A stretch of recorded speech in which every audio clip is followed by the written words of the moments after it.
Here's the top stories for February 1st. The House Committee on Justice will begin public hearings on Monday, February 2nd, for the determination of sufficiency in form and in substance as far as the 2 impeachment complaints filed against President Marcos are concerned. Chaired by Batangas 2nd District Representative Jervil Jinky Bitrix Luistro, the committee will launch its hearings on the twin complaints at 10 a.m. To be tackled by the Justice Panel are the verified complaints for impeachment filed by lawyer Andre de Jesus and filed by former Makabayan congressmen and militant group leaders. It will have been the first time that impeachment raps against President Marcos reached this stage in the House of Representatives, although this is still a long way to go.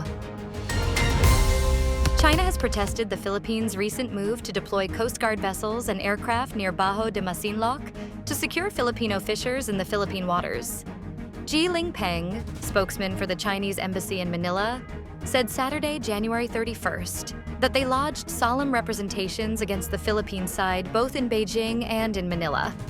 Ji claimed that the Philippines infringed upon China's territorial sovereignty and maritime rights and interests when it issued a NOTAM, a written notification issued to pilots before a flight to advise them of circumstances relating to the state of flying, where it announced the establishment of a military exercise control zone near Bajo de Masinloc.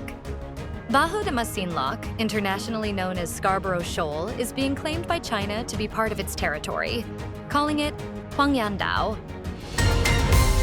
Outspoken Bicol Saro Party List Representative Terry Ridon had some choice words, if not reminders, to the Supreme Court following its supposed judicial overreach in its decision on the impeachment case of Vice President Sara Duterte.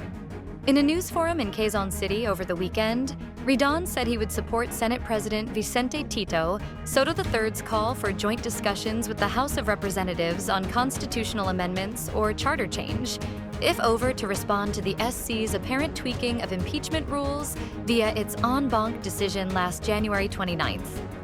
Ridon, however, stressed that there are other constitutional tools for ensuring judicial accountability aside from constitutional amendments. Moderate to heavy rains are expected over Southern Luzon and the Visayas as the shear line continues to affect large parts of the country on Sunday, February 1st. The Philippine Atmospheric, Geophysical, and Astronomical Services Administration said. PAGASA weather specialist Leanne Laredo said the weather system, formed by the collision of the northeast monsoon, or amihan and easterlies, remains dominant. According to her, the axis of the shear line is positioned over the eastern sections of Southern Luzon and the Visayas. Aside from the shear line, Laredo said the amihan remains strong, affecting large parts of Luzon. Hospitals in Gaza said Israeli strikes killed at least 30 Palestinians, including several children on Saturday, one of the highest tolls since the October ceasefire, a day after Israel accused Hamas of new truce violations. The strikes hit locations throughout Gaza, including an apartment building in Gaza City and a tent camp in Khan Yunis, said officials at hospitals that received the bodies. The casualties included 2 women and 6 children from 2 different families. Another airstrike hit a police station in Gaza City, killing at least 14 and wounding others, Shifa Hospital Director Mohammed Abu Selmiya said. The strikes came a day before the Rafah crossing along the border with Egypt is set to open in Gaza's southernmost city. All of the territory's border crossings, the rest are with Israel, have been closed throughout almost the entire war. Palestinians see Rafah as a lifeline for tens of thousands needing treatment outside the territory, where the majority of medical infrastructure has been destroyed. Stay updated with the latest news. Visit our website at www.mb.com.ph or follow us on social media.